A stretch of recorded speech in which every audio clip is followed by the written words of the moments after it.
बाबासाहेब आंबेडकर, राजमाता जिजाऊ माँसाहेब, क्रांतिज्योती सावित्रीबाई फुले, पुण्यश्लोक अहिल्यादेवी होळकर यांच्या विचारांना विनम्र अभिवादन करते.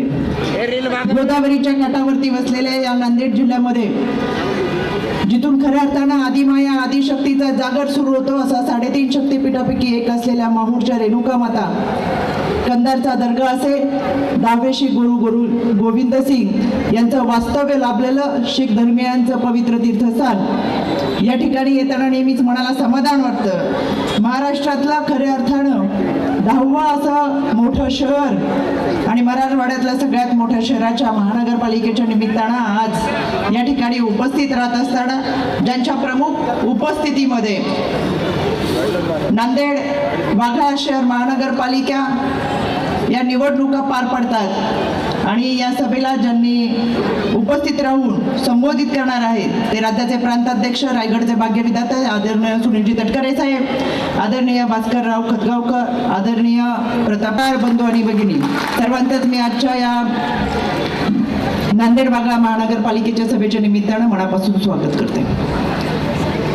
आदरणीय दादांच्या मार्गदर्शनाखाली महाराष्ट्राच्या या निवडणुकांना सामोरं जात असताना सर्वप्रथम मी नांदेडकरांचे मनापासून आभार व्यक्त करत, आमचे प्रतापराव म्हटले की आता सासूच्या हातातून कारभार सुनेच्या हातात द्यावा, पण प्रतापराव एवढ्या मोठ्या प्रमाणात आमची मातृशक्ती या ठिकाणी बसलेली आहे. नगर परिषदेच्या निवडणुकामध्ये नांदेडकरांनी सासूच्या हातातला कारभार काढून केव्हाच सुनेच्या हातात दिलेला आहे आणि आता म्हणून सून कारभार चांगली पाहतीये याची सुरुवात नगर परिषदांमधून झाली, म्हणून आम्ही नांदेडकरांचे खऱ्या अर्थानं आभार मानायला आलो. जिथं जिथं ही मातृशक्ती इतक्या मोठ्या संख्येने उपस्थित राहते तिथं विजयाची पताका ही दिमागाने डोलते आणि म्हणून आम्ही तुम्हाला 16 तारखेच्या होणाऱ्या निकालाच्या शुभेच्छा देण्यासाठी आलेलो आहोत. खऱ्या अर्थानं आदरणीय दादांच्या नेतृत्वाखाली काम करत असताना प्रतापराव गेल्या वर्षभरामध्ये आपण ज्या पद्धतीचा निधी आदरणीय दादांकडून अर्थमंत्री म्हणून या नांदेड शहरापर्यंत आणला आणि ज्या पद्धतीची विकास कामं आपण करताय ही आमची मातृशक्ती आपल्या पाठीशी ठामपणे उभी आहे. खरं तर आमच्या महिला भगिनी ह्या फार सुज्ञ असतात, त्या सहजासहजी कोणाच्या पाठीशी उभ्या राहत नाही. जो आपल्या सुखात एक वेळ सहभागी नाही झाला तरी चालेल, पण तो दुःखाच्या क्षणाला आपल्या बरोबर येतो, अशा माणसाच्या पाठीशी या माऊली निश्चितपणाने उभ्या राहतात आणि म्हणून आमच्या नांदेडकरांच्या महिला भगिनी अतिशय उत्तमरित्या साथ तुम्हाला देतात. मी त्यांचे आभार व्यक्त करायला आले. आदरणीय दादा राज्याचे अर्थमंत्री म्हणून कारभार पाहत असताना, अर्थसंकल्प सादर करीत असताना ज्यावेळेस त्यांनी लाडकी बहीण योजना मांडली त्यावेळेस विरोधकांनी टीका केली. निवडणुकीचा जुमला म्हणत, ही फसवी योजना म्हणत, ही निवडणुकीपुरतीच योजना आहे म्हणत टीका करणाऱ्या या विरोधकांनी कोर्टामध्ये जाऊन याचिका दाखल केली का तर या 1,500 रुपये आमच्या महिला भगिनींना मिळू नये. पण आदरणीय दादांनी जो शब्द दिला होता, बोले तैसे चाले त्याची वंदावी पाऊले म्हणत खऱ्या अर्थानं माझ्या महिला भगिनींना 1,500 रुपये दर महिन्याला मिळालेच पाहिजे यासाठी अतिशय पारदर्शक कारभार करत राज्याच्या महिला व बालविकास मंत्री आदितीताई तटकरे यांच्या खात्यामधून ही योजना आपल्या सगळ्या महिला भगिनींपर्यंत पोहोचवली आणि खऱ्या अर्थानं दिलेला शब्द पाळला. मला आदितीताईंचं देखील या निमित्तानं मनापासून कौतुक करायचंय. आजच सकाळी महाराष्ट्राचे दिनमान हे न्यूज पोर्टल आहे, याच्यावरती महाराष्ट्रातील सर्व पत्रकारांनी जो सर्वे केलेला आहे त्याचा रिपोर्ट आज सादर केला आहे. माझे पत्रकार बांधव देखील या ठिकाणी उपस्थित आहेत. या पत्रकारांच्या माध्यमातून आलेल्या अहवालामध्ये महाराष्ट्रातल्या पहिल्या 5 मंत्र्यांमध्ये ज्यांनी उत्कृष्ट कामगिरी केली त्यामध्ये आमच्या आदितीताई ह्या 4थ्या क्रमांकावरती आहेत. लाडकी बहीण योजना अतिशय यशस्वी राबवणाऱ्या आमच्या या मंत्री महोदय खरं तर सरकारच्या खात्यामधून थेट महिला भगिनींच्या खात्यामध्ये पैसे जमा होतात. कोणीही मध्यस्थी माणूस नाही. आहे का कोणी मध्यस्थी की 1,500 रुपये तुम्हाला आता द्यायचे तर त्यातले 200 काढून द्या, 50 काढून द्या, 300 काढून द्या, असं कोणी मध्यस्थी आहे का? थेट आमच्या महिला भगिनींच्या खात्यामध्ये पैसे जमा होतात. आणि आदरणीय तटकरे साहेब, मला आवर्जून सांगायचंय, महाराष्ट्रामध्ये आर्थिक सुरक्षिता आर्थिक साक्षरता ही जर कुठल्या योजनेच्या माध्यमातून सुरू झाली असेल तर ती लाडकी बहीण योजनेच्या माध्यमातून सुरू झाली. कारण पूर्वी आमचे जॉईंट खातं हे नवऱ्याच्या खात्याबरोबर असायचं. नवऱ्याचा किती पगार येतो किती जातो आम्हाला माहीत नव्हतं. पण या योजनेच्या माध्यमातून आमच्या महिला भगिनींची स्वतंत्र खाती बँकेमध्ये काढली गेली आणि या योजनेच्या अंतर्गत आमच्या महिला भगिनींनी 2 ते 3 दिवसामध्ये सगळे डॉक्युमेंट गोळा करून बँकेमध्ये जाऊन स्वतःची स्वतंत्र खाती काढली आणि आता महाराष्ट्रातल्या सर्वाधिक महिला भगिनींची बँकेमध्ये खाती आहेत. आता 1,500 रुपये जरी बँकेत जमा झाले तर त्याचा मोबाईलवरती सुद्धा मेसेज येतो. म्हणजेच आमची ही साक्षरता सुद्धा फार मोठ्या प्रमाणात वाढलेली आहे आणि हे सगळं जे होतंय ते आदरणीय दादा आणि आदितीताई तटकरे यांच्या माध्यमातून होतंय. आणि म्हणून मला समाधान वाटतंय इथं बसलेल्या आमच्या सगळ्या महिला भगिनींच्या खात्यामध्ये लाडकी बहीण योजनेचे पैसे वेळेवर जमा होतात ना. आदरणीय प्रांताध्यक्ष सुद्धा पाहायला आलेत. आदितीताईंच्या खात्यातून सुरू असलेल्या योजनेचा लाभ किती महिला भगिनींना पोहोचतो एकदा हात उंचावून सांगा की दर महिन्याचे 1,500 रुपये आमच्या खात्यामध्ये येतात. आदरणीय साहेब बघा जवळजवळ 90% महिला भगिनी यांच्या खात्यामध्ये हे पैसे जमा होतात. खऱ्या अर्थानं ज्या पद्धतीने लाडकी बहीण योजना आहे त्याच पद्धतीने लेक लाडकी योजना आहे. मुलगी जन्माला आली की तिच्या नावावरती 5,000 रुपये, ती पहिलीत गेली की 6,000 रुपये, ती 7वीत गेली की 7,000 रुपये, ती 11वीत गेली की 8,000 रुपये, ती 18 वर्षाची पूर्ण झाली की रोख रक्कम 75,000 रुपये, असे एकूण 1,01,000 रुपये या मुलीला तिच्या लेक लाडकी योजनेच्या अंतर्गत मिळतात. म्हणजेच खऱ्या अर्थानं वंशाला वारसदार पाहिजे या म्हणण्यानुसार या समजुतीनुसार गर्भातच लेकींची हत्या होत होती. पण खऱ्या अर्थाने जन्माने येणाऱ्या लेकीला सन्मान देण्यासाठी या लेक लाडकी योजनेच्या माध्यमातून आमच्या महिला भगिनींच्या माध्यमातून या लेकीला आता चांगल्या पद्धतीचं आत्मबळ मिळतंय आणि हे सगळं जे होतंय ते आदरणीय दादांच्या माध्यमातून होतंय. आणि म्हणून सांगायला समाधान वाटतं. आज नांदेड भागामध्ये जर पाहिलं तर आपण पाहतोय गेल्या 70 वर्षामध्ये जे झालं नाही तो बदल करण्याचा संकल्प आदरणीय प्रतापराव चिखलीकर व त्यांच्या सर्व सहकाऱ्यांनी केलेला आहे आणि हा बदल होत असताना मनाला समाधान वाटतोय.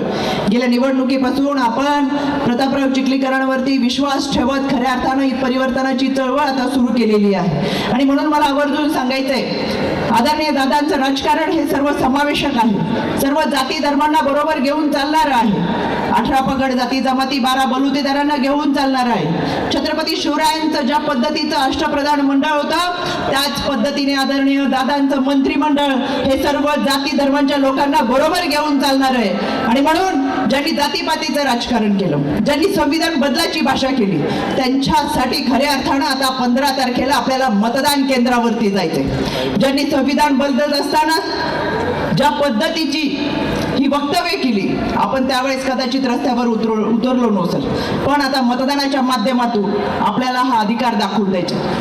बाबासाहेब आंबेडकरांनी तुम्हाला आणि मला लोकशाहीचा सर्वात मोठा अधिकार दिला असेल तर तो मतदानाचा दिला आहे. आणि म्हणून या मतदानाच्या माध्यमातून 15 तारखेला शिवशाहू फुले आंबेडकरांचा विचार हा खऱ्या अर्थानं आपल्याला समाजामध्ये उतरायचा असेल तर तो त्या मतदानाच्या माध्यमातून उतरायचा आहे. आणि म्हणून आम्ही तुम्हाला विनंती करायला आलोय. आदरणीय दादांनी मौलाना आझाद अल्पसंख्याक आर्थिक विकास महामंडळाच्या माध्यमातून 50 कोटी असलेली शासन हमीची रक्कम ही 500 कोटीपर्यंत केली. कारण माझ्या अल्पसंख्याक बांधवांना देखील शिक्षण घेता आलं पाहिजे, स्वतःच्या पायावरती उभं राहता आलं पाहिजे, चांगल्या पद्धतीने समाजामध्ये ताटमानेने जगता आलं पाहिजे. आणि म्हणून आर्थिक पाठबळ दिलं तर खऱ्या अर्थानं आत्मसन्मान मिळतो. आणि याच उद्देशाने आदरणीय दादांनी समाजातल्या या सगळ्या घटकांना बरोबर घेतलेला आहे. आज नांदेडमध्ये येत असताना मनाला एका गोष्टीचं समाधान वाटतं. प्रतापराव चिखलीकर यांनी जो आपला विकासनामा आपल्या सगळ्यांसमोर सादर केलेला आहे हा आमचा जाहीरनामा नाही, हा आमचा विकासनामा नाही, हा आमचा वचननामा आहे. कारण आदरणीय दादांच्या नेतृत्वावरती विश्वास ठेवत ज्या पद्धतीने बारामती पॅटर्न आहे आदरणीय दादांची कर्मभूमी आणि ज्या खऱ्या अर्थानं या कर्मभूमीमध्ये आदरणीय दादांनी बारामतीचा विकास केलाच, पण पिंपरी चिंचवडकरांनी ज्यावेळेस आदरणीय दादांना पिंपरी चिंचवडमध्ये हातामध्ये सत्ता दिली त्यावेळेस सहज पिंपरी चिंचवडमधून प्रवास करणारा माणूस 10 मिनिटांमध्ये अगदी ओगाडी म्हणून जातो की परदेशात आल्यासारखं वाटलं. इतक्या चांगल्या पद्धतीची रस्ते आणि विकास कामं या माध्यमातून पिंपरी चिंचवडमध्ये केली गेली आणि म्हणून आम्हाला खात्री आहे गेल्या वर्षभरामध्ये आदरणीय प्रतापरावजी ज्या पद्धतीची कामं करतात, ज्या पद्धतीचा निधी अर्थमंत्र्यांकडून आणतात, त्या पद्धतीचा विकास पाहता पुढच्या 4 वर्षामध्ये निश्चितपणाने बारामती पिंपरी चिंचवड नंतर जर कोणाचा नंबर लागेल तर तो नांदेडकरांचा असेल, नांदेड महानगरपालिकेचा असेल आणि म्हणून ही परिवर्तनाची चळवळ तुमच्या माझ्या माध्यमातून सुरू झाली पाहिजे. आदरणीय प्रतापरावजी, मला परत एकदा आवर्जून सांगायचंय, जिथं जिथं आमच्या महिला भगिनी ठरवतात तिथं तिथं बदल हा निश्चितपणाने होत असतो. त्याच्यामुळे आता पहिल्यासारखे दिवस राहिले नाहीत. मतदानाच्या दिवशी नवऱ्याने जरी बायकोला सांगितलं की मतदान कोणाला करायचं तरी आमची ही माऊली मान हलवते आणि हो हो म्हणते, पण मतदान केंद्रावर गेल्यावर तिला जिथं पाहिजे तिथंच ती मतदान करते. म्हणून या 15 तारखेचं मतदान हे या महिला भगिनी घड्याळात करणार आहेत. त्याच्यामुळे निश्चितपणाने राष्ट्रवादी काँग्रेस आणि सेना एकत्रित येत यामध्ये आपले उमेदवार या भागामध्ये उभे आहेत. या चिन्हावरती मतदान करत असताना निश्चितपणाने आमच्या महिला भगिनींची साथ या 15 तारखेच्या निवडणुकीच्या निमित्तानं राहणार आहे. कारण आता परिवर्तनाची ही चळवळ हळूहळू फोफावत खऱ्या अर्थानं महानगरपालिकेपर्यंत पोहोचतीये. नगर परिषदेला दिलेला कौल पुढे घेऊन जात महानगरपालिकेला सुद्धा आपण चांगल्या पद्धतीची सत्ता देताल हा विश्वास या निमित्तानं मी व्यक्त करते.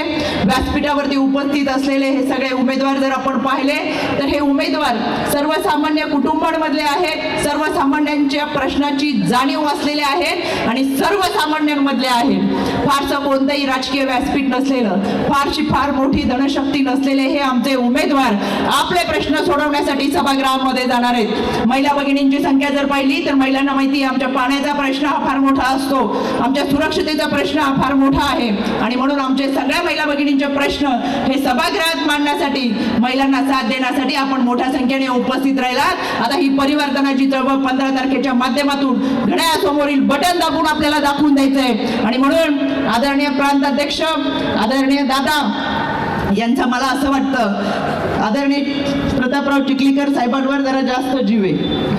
प्रत्येक महिन्याला साहेब आणि दादा यांच्या सभा दौरा या नांदेडमध्ये होतात. खऱ्या अर्थानं मायेचा म्हणून जपण्यासाठी प्रतापराव चिखलीकरांच्या पाठीमागे फार मोठी ताकद आदरणीय दादा आणि आदरणीय तटकरे साहेबांनी उभी केलेली आहे. आता आपली जबाबदारी आहे की आपण मतदानाच्या माध्यमातून लोकशाहीला महत्त्व देत लोकशाही जोपासली पाहिजे. यासाठी आदरणीय प्रांताध्यक्ष सुद्धा आज या ठिकाणी आलेले आहेत. या निमित्तानं आपण संकल्प करूया 15 तारखेला घड्याळासमोरील बटन दाबून आपण आदरणीय प्रतापराव चिखलीकर साहेबांना साथ देणार आहोत. त्यामुळे 16 तारखेचा जो निकाल लागेल त्या निकालामध्ये विजयाचा गुलाल उधळत असताना प्रत्येक घरामध्ये घड्याळाची टिकटिक आणि घरावरती घड्याळाची पताका फडकली पाहिजे हा संकल्प आपण सगळेजण या निमित्तानं करूयात. आदरणीय प्रांताध्यक्षांनी एकदा हात उंचावून आपण सांगूयात आमचं मतदान. जरा नांदेडकरांचा आवाज बघू आम्हाला कसा जातोय. रायगड पर्यंत आपण